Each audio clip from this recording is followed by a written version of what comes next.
Assalamualaikum warahmatullahi wabarakatuh. Alhamdulillahirabbil alamin. Eh, Allahumma shalli ala Muhammad abdika wa nabika wa rasulika nabiyil ummi wa ala alihi wa sahbihi ajmain, amma ba'd.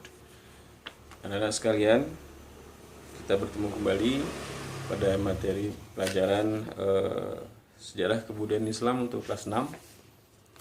Pada pertemuan kali ini kita akan membahas tentang wafatnya Khalifah Ali bin Abi Thalib di halaman 32.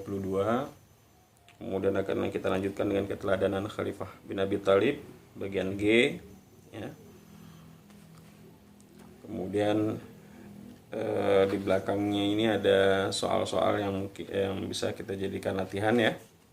Baik, anak-anak sekalian, pada pertemuan sebelumnya kita sudah membahas tentang Khalifah bin Abi Thalib setelah diangkat menjadi khalifah. Kemudian beliau melaksanakan tugasnya, namun dalam pelaksanaan tugasnya ada yang mendukung, ada pula yang kontra atau tidak mendukung khalifah,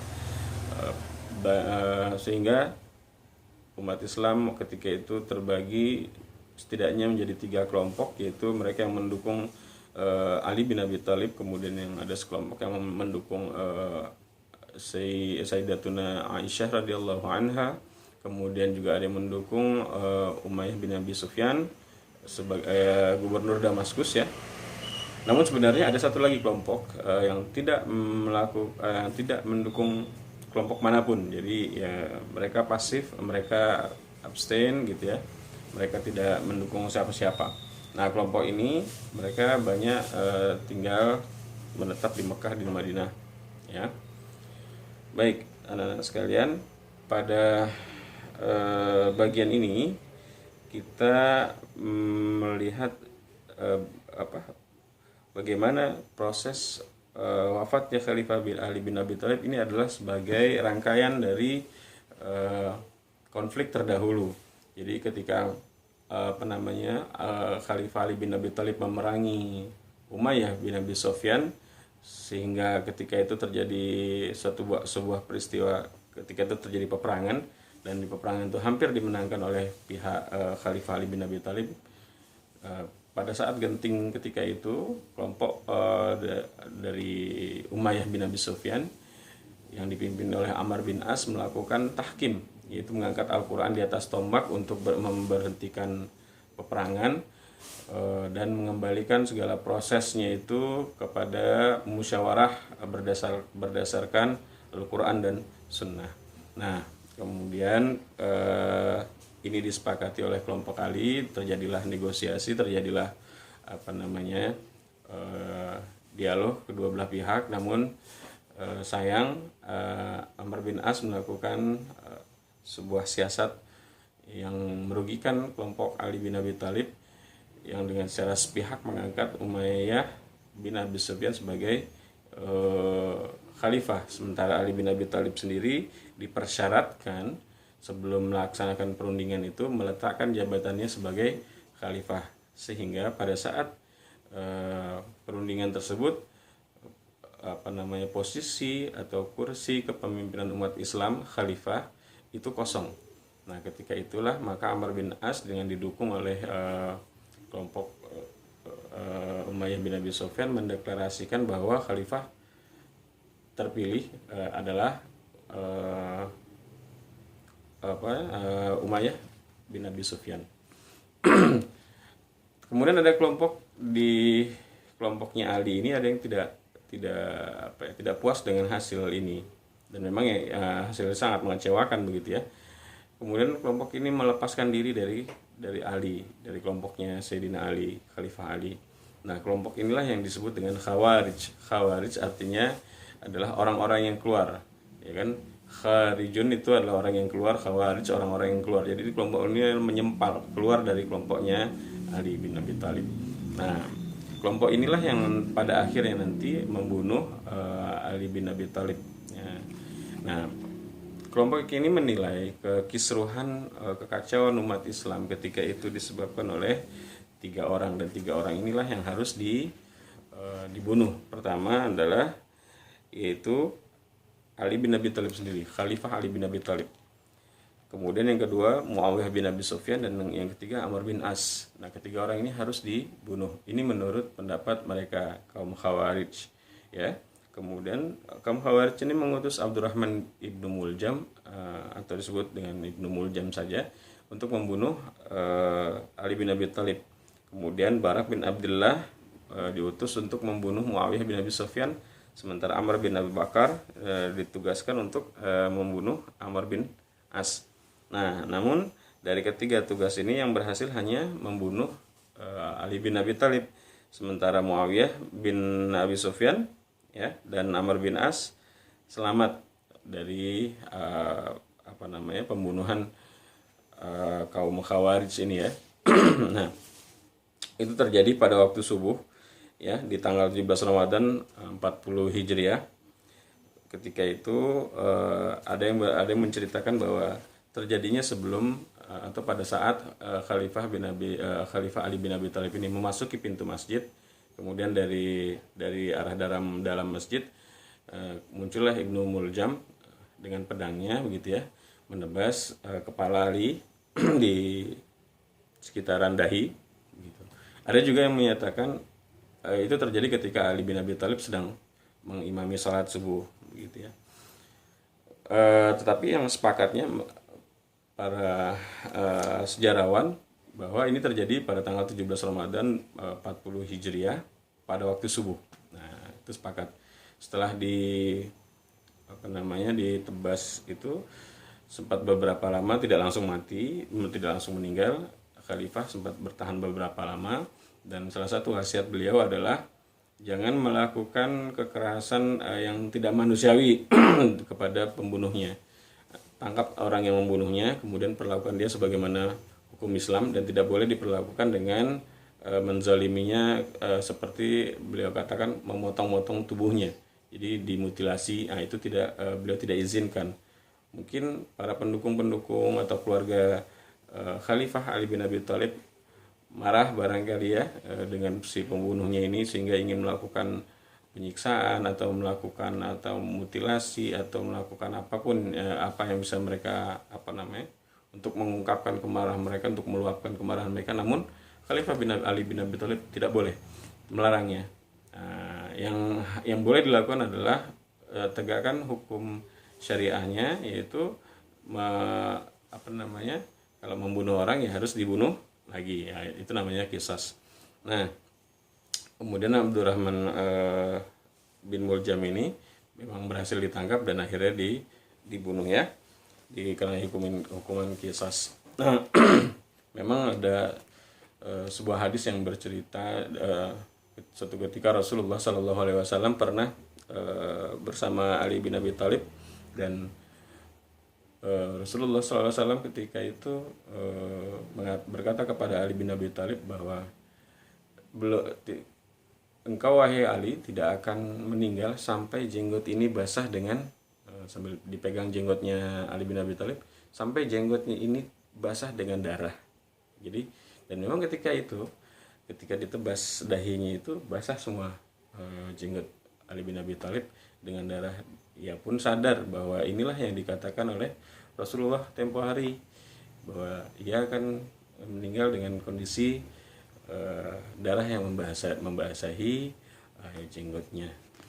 Nah, begitu, ya. Kemudian pada hari itu juga keesokan harinya setelah beliau meninggal baru beliau dikebumikan, ya. Setelah itu yang menggantikan beliau adalah anaknya Hasan dan Husain sebagai khalifah. Pengganti pertamanya adalah Hasan, kakaknya, sebagai khalifah dalam berapa waktu, ya, dalam berapa bulan. Kemudian nanti berganti dengan Umayyah bin Abi Sufyan. Nah, di bagian G di bawahnya ada keteladanan Khalifah Ali bin Abi Thalib. Keteladanan beliau ini sangat banyak sekali. Nah, di sini ada beberapa yang bisa kita baca, kita pelajari. Pertama, pemberani. Beliau memang dikenal pemberani, ya, karena memang beliau dididik, keluarga beliau, baik keluarga dari ayahnya maupun dari ibunya adalah orang-orang yang pemberani, ya.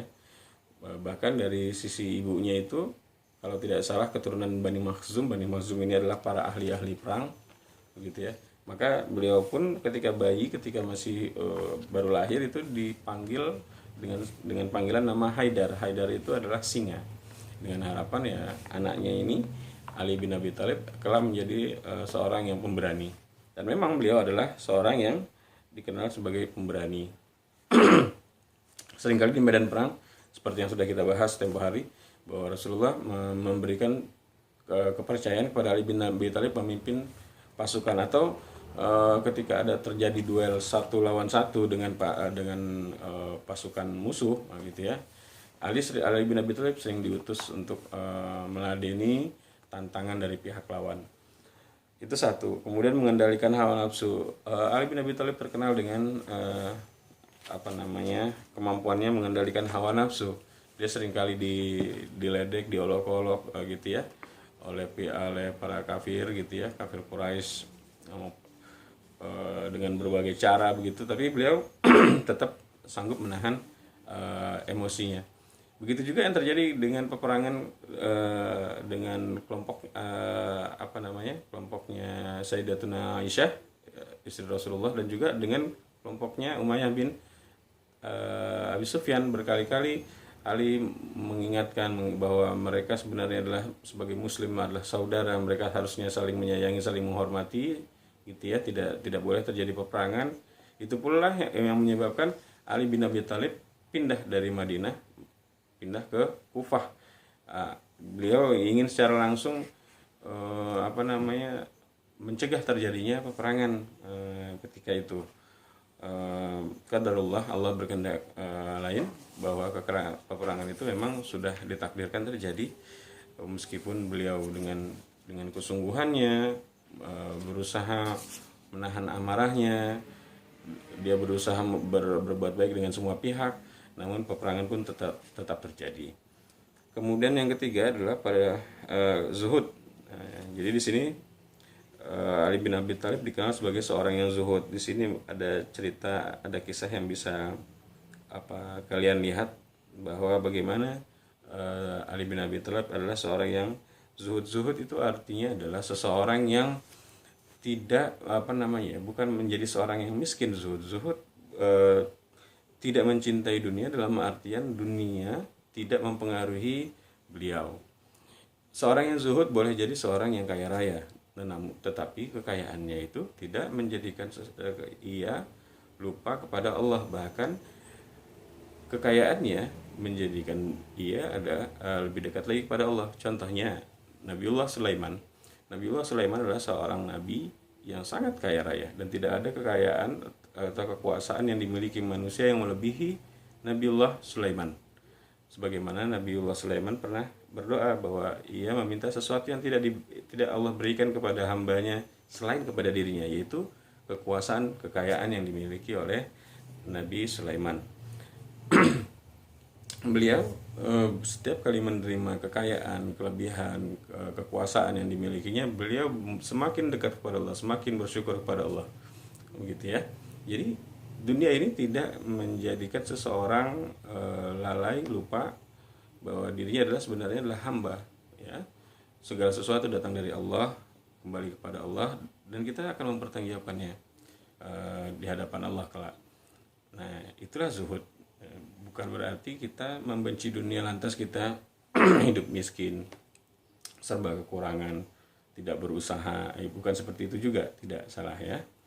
Itu zuhud. Kemudian yang keempat, kesungguhan dalam belajar. Ali bin Abi Thalib, sebagaimana yang sudah kita pernah bahas, beliau terkenal cerdas. Beliau dikenal sampai Rasulullah pernah mengatakan bahwa ana banidatul ilmi wa Ali babuha. Saya ini pintunya ilmu dan Ali adalah pintunya. Saking cerdasnya Ali. Dan banyak memang ilmu-ilmu dalam Islam ini yang ujungnya itu diawali oleh Ali bin Abi Thalib. Contohnya ilmu bahasa Arab, nahwu sharaf, itu yang mengajarkan adalah Abdurrahman Ad-Duwali. Itu adalah muridnya Ali bin Abi Thalib. Jadi Ali bin Abi Thalib mengajarkan kepada Abdurrahman Ad-Duwali untuk menyusun ilmu nahwu sharaf pada masa-masa awal dulu. Jadi kita mempunyai Al-Quran yang ada barisnya apa segala macam, itu juga diawali oleh hasil karyanya Khalifah Ali bin Abi Thalib dengan segala keilmuannya yang luar biasa, ya.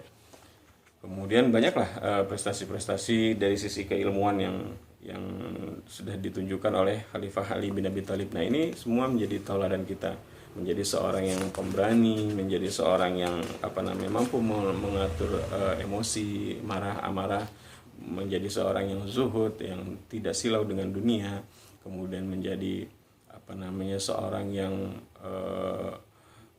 berorientasi kepada keilmuan gitu ya, rajin belajar dan seterusnya. Nah, anak-anak sekalian, itu adalah akhir dari bab 2 ini, Khalifah Ali bin Abi Thalib. Kalian bisa juga baca ada ibrah untuk diteladani, ya. Di sini ada kisah, ya, dan juga ada rangkuman. Kalian coba baca rangkumannya juga, evaluasi, ada soal-soal, dan juga di bagian akhirnya ada uji kompetensi semester 1. Nah, ini coba kalian latih. Insya Allah mudah-mudahan kalau kalian latih soal-soal ini, minggu depan ketika ujian akhir semester ganjil ini, kalian bisa menyelesaikan soal-soalnya nanti insya Allah dengan mudah, ya. Latih itu di rumah, tidak perlu dikumpulkan dan tidak menjadi tugas memang, cukup kalian latih saja di rumah. Mudah-mudahan bisa membantu. Dan ini saja yang bisa Bapak sampaikan kali ini. Kurang lebihnya mohon maaf. Billahi taufiq wal hidayah. Wassalamualaikum warahmatullahi wabarakatuh.